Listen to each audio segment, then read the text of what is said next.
कहानी है रामपुर गांव की, जहाँ के मर्द महिलाओं को हमेशा नीचा दिखाने की कोशिश में रहते। अरे अभी तक खाना नहीं आया क्या? मुझे एक और शादी करने की जरूरत है। नहीं जी नहीं, ऐसा मत करना, वरना मैं कहाँ जाऊंगी। खाना लेकर मैं अभी आई जी। गांव की पंचायत में भी फैसले हमेशा औरतों के खिलाफ ही रहते। मैं जो फैसला सुनाता हूँ वो भगवान की आज्ञा होती है। इस लड़के ने अपने मन से शादी करके अच्छा नहीं किया। लड़के को घर भेज दो और इसकी शादी इसकी जाति की किसी लड़के से करवा दो, लेकिन ये लड़के, इसे तो गांव के बाहर निकाल दो। नहीं नहीं जमींदार साहब, ये क्या बोल रहे हैं? ऐसा नहीं हो सकता। मेरी बेटी मासूम है, इसे अच्छे बुरे की समझ नहीं है। अरे कहाँ जाएगी ये बेचारी? कहाँ जाएगी? इतनी चिंता है तो पूरे परिवार का गांव निकाला कर देते हैं। बेचारे पूरे बसे बसाए परिवार को गांव छोड़ना पड़ता है। चाहे जो हो, अगर बेटियों को कंट्रोल नहीं कर सकते तो गांव में रहने का कोई मतलब नहीं है। यहाँ औरतों को दब कर रहना होगा। कोई भी अपने हिसाब से कुछ नहीं कर सकता, सब ईश्वर की मर्जी से ही होगा। तभी गांव का एक आदमी दौड़ा दौड़ा आता है। सरपंच साहब, जमींदार साहब, वो कालिया है ना, उसकी बेटी पढ़ने के लिए शहर जा रही है। अच्छा, ये कब हो गया? और कालिया की हिम्मत कैसे हो गई ऐसा करने की? लेकर आओ उसे और उसकी बेटी को। बस फिर क्या था, हाजिर हो जाते हैं कालिया और उसकी बेटी सरपंच के सामने। अरे कालिया, ये क्या सुनने में आ रहा है? बेटी को इंजीनियर बना रहा है तू? और ये बता, गांव में तो स्कूल नहीं है, फिर कहां से इतनी क्लास पास कर गई तेरी बेटी? राधा, जो कि कालिया की बेटी है, उसे लगता है कि सरपंच उसकी तारीफ कर रहे हैं। सरपंच जी, मैंने ऑनलाइन पढ़ाई की है, डिस्टेंस लर्निंग से। सभी में मैंने अच्छे नंबर पाए हैं, जिसे देखते हुए शहर की इंजीनियरिंग कॉलेज में मुझे स्कॉलरशिप मिली है। वाह जी वाह, क्या होती है ये?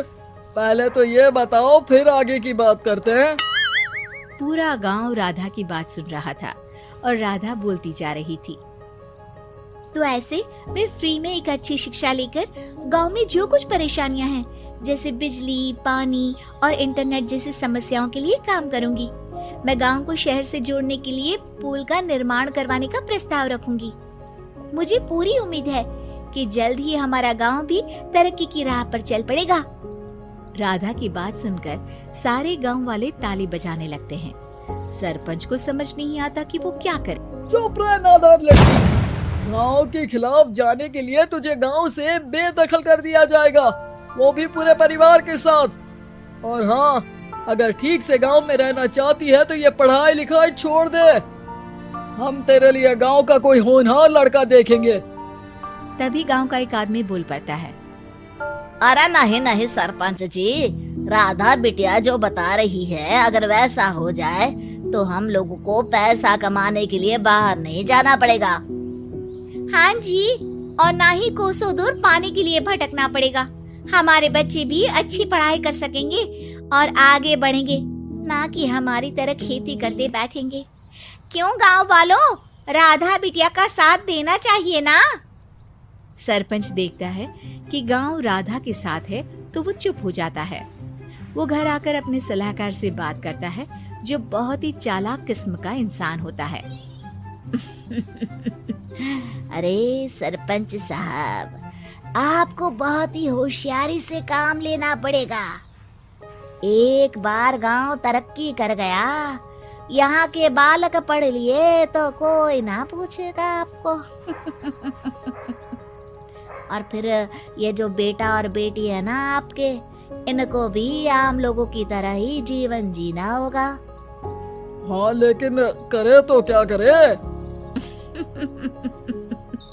वो ना आप मुझ पर छोड़ दीजिए, बस मैं जैसा बोलूं करते जाइए।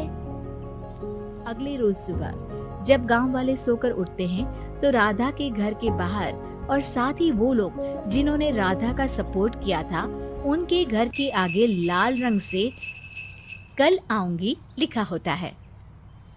कल आऊंगी, यह क्या होता है? अरे यह तो खून से लिखा है, लगता है कोई भूत प्रेत या चुड़ैल का साया है। चलो सरपंच जी के पास चलते हैं। सभी सरपंच के पास जाकर उसे सारी बात बताते हैं। अरे ये तो बड़ी मुश्किल की बात है। चलो मैं एक बाबा को जानता हूँ, उन्हें बुला लेता हूँ। सरपंच बाबा को लेकर गांव के घर के बाहर जाता है। ओहो, तो ये वो चुड़ैल है जो उन लोगों को निशाना बनाते हैं जो गांव को बदलने का सपना देखते हैं। वो गांव को ऐसे ही संपन्न देखना चाहती है, वो नहीं चाहती कि कोई बाहरी यहाँ का कायाकल्प करे। क्या तुम लोगों में से किसी ने गांव को बदलने की सोच रखी है? तभी राधा की माँ रोते रोते आती है। मेरी राधा घर से गायब हो गई है। अरे कोई तो बचाओ, मेरी बच्ची कहाँ गई?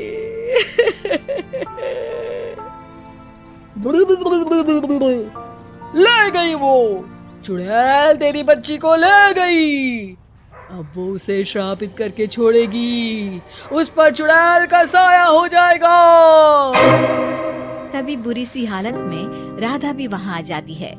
उसके बाल चुड़ैल की तरह फैले होते हैं और कपड़ों में खून लगा होता है। सभी राधा को देखकर डर जाते हैं। माँ, पता नहीं मुझे कौन उठा कर ले गया था। अरे दूर दूर हो जा चुड़ैल, अब हम लोग इस गांव में नहीं रुकेंगे। अरे कैसे बातें कर रहे हैं आप? कल तो आप मेरे भरोसे गांव का हुलिया बदलने, अपने बच्चों को पढ़ाने और तरक्की उन्नति की बात कर रहे थे, तो आज क्या हो गया आपको? ये फिर तुम लोगों को बहकाएगी। ये चुड़ैल गांव में आ चुकी है, ऐसे ही ये तुम्हारे घर के बच्चों को भी ले जाएगी। गांव वाले राधा को गांव से बाहर निकाल देते हैं। उसके माँ बाप रोते रहते हैं, लेकिन गांव वाले नहीं मानते। मैं भी अपनी बहन के साथ गांव के बाहर रहूंगा, लेकिन वो पढ़ाई नहीं छोड़ेगी। वहीं सरपंच के घर पर सलाहकार कहता है। देखा, सांप भी मर गया और लाठी भी नहीं टूटी। लेकिन अगले ही दिन सरपंच के घर के बाहर भी वही शब्द लिखे होते हैं।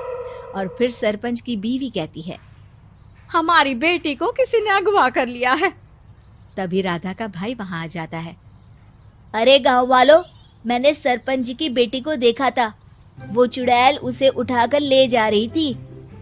अरे क्या मजाक कर रहे हो? नहीं नहीं सरपंच जी, आप नहीं जानते। वो चुड़ैल अब आपकी बेटी में आ जाएगी, जैसे राधा के अंदर आ गई थी। तभी सरपंच की बेटी वैसी ही हालत में वहां आती है जैसे राधा आई थी। पापा, पता नहीं कैसे मैं गायब हो गई थी। चुड़ैल, इसके अंदर भी चुड़ैल का साया है, मारो इसे। अरे नहीं नहीं, इसे भी राधा के पास गांव के बाहर ही भेज दो। अरे चुप रहो, मेरी बेटी कहीं नहीं जाएगी और चुड़ैल वुड़ैल कुछ नहीं होता है। अरे कैसे बात कर रहे हो सरपंच जी? आप तो बोल रहे थे कि आपका फैसला भगवान का ज्ञान होता है, तो अपने पर बात आई तो अब आप ऐसे बोल रहे हैं। अरे ना ना ना, आपको अपनी बेटी को त्यागना ही होगा। अरे बुलाओ बाबा को। राधा का भाई बाबा को ले आता है, जिसे अब गांव वालों के डर के कारण सच बोलना पड़ता है। मैं कोई बाबा नहीं हूँ, मैं तो मोची था। ये सलाहकार महोदय ने मुझे कहा था एक्टिंग करने को। वो मुझे पैसे देने वाले हैं। अब मुझे माफ कर दो। गलती हो गई, मुझे माफ कर दो। तभी वहां राधा आ जाती है। देखा सरपंच जी, जब गांव के बच्चे साक्षर होंगे तो आप जैसे लोगों की चालाकी नहीं चलेगी।